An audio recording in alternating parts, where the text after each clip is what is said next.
Welcome to our podcast. My name is Judy Durst, and I'm the Director of Education at the New Hampshire Association of Insurance Agents. With me today is Jim Chrones of AIPSO. Jim will be presenting a Q&A session during our upcoming professional development days. Jim, can you tell us a little bit about your background and your company? Yes, absolutely, Judy. So I'm a newly appointed manager of the New Hampshire plan. I took over for Nancy Banachek, who had been your manager probably for close to 30 years. She retired in August, and then I was appointed to manage the plan upon her retirement. So I'm new in my role, less than a year now. However, I've been at AIPSO, which manages the New Hampshire plan, since 1988. So I've been around the residual market for quite some time. I'm very familiar with the New Hampshire plan as well as a lot of the other plans that AIPSO services. I actually started my career as a software programmer in 1988, and I worked in our IT department for a good decade or so, and then I got from being a software developer into project management. Project management kind of led me into a business consulting role and into strategic planning. And I moved into what we call our project management office here at AIPSO. And I'm currently, besides being the manager of the New Hampshire plan, I'm also the director of AIPSO's project management office. So my background is not typical, unlike Nancy's, who was more kind of in the more traditional insurance track. I came up through the IT ranks and kind of got more and more involved with the business side of things. I found that's where my real interests lied, was not so much in the deep technical things as much as I enjoyed the technical things. It was really understanding the business problems and the business needs that we're trying to solve with our technology. And so I kind of gravitated in that direction. And now I find myself being the director of AIPSO's 5-region service team. We have the Northeast region, which New Hampshire is part of, along with Vermont, Maine, Connecticut, Pennsylvania. We also have a Mid-Atlantic region, which is 4 states in the Virginia area. We have a Southeast region, which is a smattering of states in the Alabama region. We actually used to have an office in Birmingham, Alabama, and another office in Richmond, Virginia. Those offices have been consolidated down to the point where one of the things we'll talk about in the podcast is how the auto plans, not only in New Hampshire, but throughout the country, have really gotten much, much smaller than they used to be in their origin. So from an efficiency standpoint, it didn't make sense to continue to have a brick and mortar location in these different cities. AIPSO is a national organization, and we'll talk about that in a little bit as well. But just to kind of give you a sense of my background and my role, I'm managing these regions that used to be independent brick and mortar locations that have gotten consolidated down to our home office. So in addition to New Hampshire, I have 11 or 12 other states that I'm the plan manager for. And I also oversee, as the director of our 5-region service team, 29 in total auto plans throughout the country. And AIPSO provides services to the majority of states throughout the country from our headquarters in Johnston, Rhode Island. Not too far from where you guys are located. Right, just down the road. Just down the road, about an hour south of Boston. That's right. And you don't do Massachusetts at all? I'm a native Rhode Islander, so I don't know if I have too much of an accent, but I'm told I have an accent, at least when I travel outside of New England. Yeah. I think that kind of sums up, me and my role. Any other questions about that, Judy? Or no, the only thing that I guess I'm curious about is you mentioned it a little bit, is the trends in assigned risk auto. So I'd like you to elaborate a little bit about that. Yeah, absolutely. Let me tell you a little bit more about AIPSO, and then I can kind of talk about, I can weave that into kind of the trends in the residual market. So AIPSO is a service organization. The only business we do is to serve the residual market. We're not for profit. We're completely funded by the insurance industry itself. All of the writers of auto insurance throughout the country basically fund AIPSO by market share. So if you're 10% of the voluntary market in total, you fund us 10%. If you're 5%, you fund us 5%. The industry created us. Our board of directors is made up of members of the industry who oversee and direct our operations. AIPSO's been in Rhode Island since 1984. Prior to that, used to be located in downtown New York, in Manhattan. We still have an office in Manhattan, but our headquarters is here in Rhode Island. And we also used to be solely auto insurance residual markets. AIPSO actually is used to be an acronym. It stands for Automobile Insurance Plan Service Office. We've now no longer go by the acronym, we just go by AIPSO. And that's because we do provide some services to the property residual market, the fair plans, if you will. Not nearly as extensively as what we provide in terms of services to the auto market, but we leverage some of the expertise and the infrastructure that we have to serve the auto markets to also serve other residual markets when we can. Our mission, because we're not for profit, is really to serve the auto markets as efficiently and equitably as we can. It's a market of last resort. We don't, you never see AIPSO advertised on TV. There won't be any commercials with Jake from AIPSO or any of the other catchy pitch people that you see on TV every now and then, because we don't compete with the voluntary market. The plans are not intended to compete with the voluntary market. There is a market of last resort. And that's kind of how I'll weave it into the idea of trends. Decades ago, the residual market was very large, relatively speaking, to where we are today. I don't know exactly what percentage of the marketplace the residual market consisted of, but right now it's extremely small. To give you an example of that, the New Hampshire commercial market, we only had 29 applications for insurance last year in all of 2020.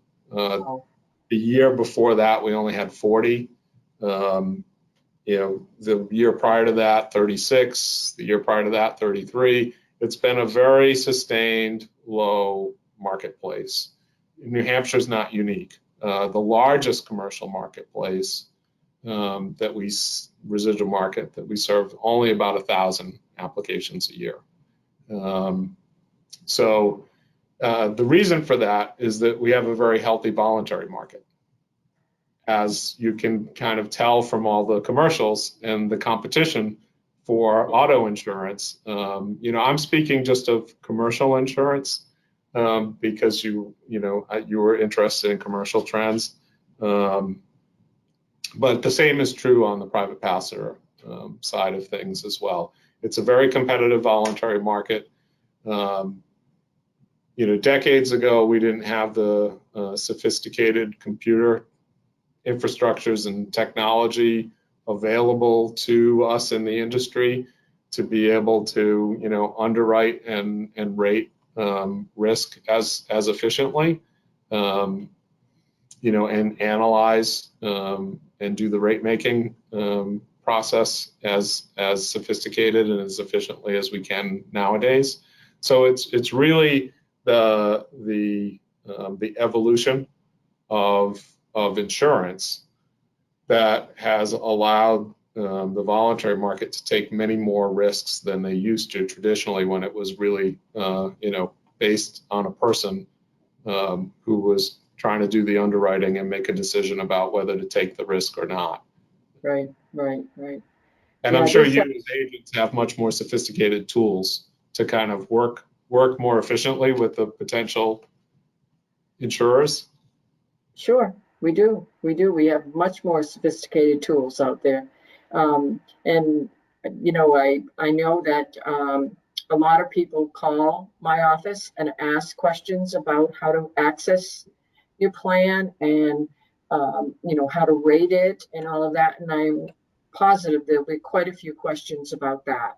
Yes. And because that really comes up quite often. And I've become pretty proficient in rating your product because I help a lot. But so what kind of information do you think you'd like people to come away with after the next session? I hope to answer whatever questions people have. I hope to also convey that, we are a service organization. So we are here to serve you. And, we appreciate when people reach out to us to make sure that they understand how to do business with the plan. Okay. I hope to convey and maybe help people understand a little bit more about, how to interact with the plan, how to do business with the plan, the purposes of the plan. Like I said, we're a market of last resort. We're a safety net. Right. Your best route is to get your client insurance through the voluntary market, and if you can't get them then you can get them into the residual market. We're also kind of a temporary market. The idea is that if for whatever reasons you don't have the history to make you appealing to a regular voluntary insurer, or you just have a bad history that you need to kind of address, the idea is that you come into the residual market for that period of time that you need it, and then you go back into the voluntary market. So you're doing the cleanup of the business, basically. Yeah, I mean, we're there for uninsurable risks, if you will, because it's in the public interest. And New Hampshire, I believe, was the very first state to create a residual market plan, but it's in the public interest. Yeah, back in the 1930s, it's in the public interest that people who are driving have liability insurance, so that if they get in an accident and they don't have the financial means, to cover the damages that they've caused, that you've got some kind of liability insurance. So, maybe a common misperception might be that the plan is a government organization. We're not. It's a private organization, but it's enabled in statute by the government or regulation in most cases, and we're governed by the industry as well as the public members.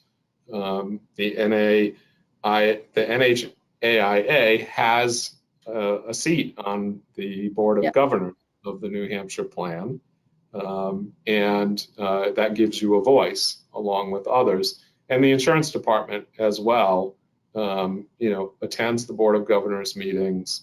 All of the changes to the plans have to be filed with and approved by the insurance department. So, and AIPSO's origins was really around the idea that, okay, in order to properly administer a risk plan from the private sector as opposed from the government sector, some entity needed to be able to exist that could set the rules, set the rates. The idea of the plan is an idea initially of kind of, random assignment, that insurance companies will take the risks that they don't want to voluntarily take. They'll be given them, and they'll be given them in some proportion to their size within the marketplace. So again, the idea of if you're 10% of the market, you'll bear 10% of the risk. If you're 5% of the market, you'll bear 5% of the risk. The assumption is that you're going to lose money on these risks. That's why they're not being written in the voluntary market, because from an underwriting perspective, they're too risky. But you will share equitably in that loss. And again, it's in the public interest that they have these minimum financial responsibility limits. So, so everything that AIPSO does is to make sure that no matter who you wind up with for an insurer in the risk pool, that you're getting the same rates, you're getting the same policy, contract, if you will, with the same limits afforded to you. So the insurer, the consumer is never harmed by the idea that you got assigned to company A instead of company B. And, that keeps you from having to worry about, who you're going to get assigned to, or that you got assigned to the wrong company. So that's kind of why that was our origins, was kind of as a rating organization and a rulemaking organization for the residual markets, if that makes sense. Well, we've evolved quite a bit since then, because the needs of the marketplace have evolved. Correct. And go ahead, Judy. Nothing is standing still. No, that's the one constant is change, right? Exactly. So I guess the other thing, that I can share with you in terms of trends and conveying information to the audience is that, AIPSO now has begun to take on the role of being the insurance provider.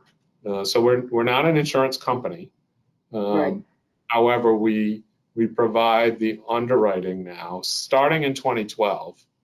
And in New Hampshire, in the commercial market, we actually provide, as a backup to your primary insurance carrier that handles the commercial residual market, we provide the underwriting services. We work with the claims TPA to handle the claims.